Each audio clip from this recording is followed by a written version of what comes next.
هذه التريلات في حي الشفا، جنوب جدة. طبعا البلدية المسؤولة عنها بلدية مشروع الأمير فواز، اللي ساكنة طول الوقت، الظاهر ما في لها استثارة ولا شيء. طبعا هالتريلات قدمنا فيها وقدم فيها عمدة الحي والسكان أكثر من 1000 شكوى. هذه من أصحاب المعارض وأصحاب الشركات والمؤسسات المقاولات، يجون يوقفونها على الطريق كذا ويمشون بالشهرين بالثلاثة لين يحصلوا لها شغل. طبعا هذه اللي تشوفونها قدامكم الآن، والله البارح حتى شوف العالم يصورون هنا وواقفين عندها، سببت في مقتل أسرة مكونة من 7 أشخاص، 4 ماتوا و3 خطيرين في العناية المركزة. هذه هي، شوف هذا هو يصور الآن الرجال ذا، شوف يصور مكان الحادث.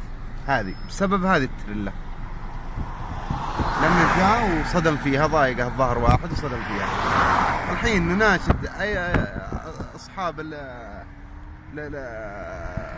النفوذ وأصحاب الرأي وأصحاب الأقلام أن يسلطوا الضوء على هالحي. حتى هذه هي مسلمة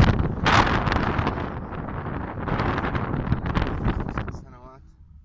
شوفوا، نطالبهم الحين انهم يكتبون عن وضعنا ويشوفون، لانه مستحيل المسؤولين، انا متاكد اي واحد بيشوف المقطع بيخليها على طول في مزبلة التاريخ. هذه التريلات هنا.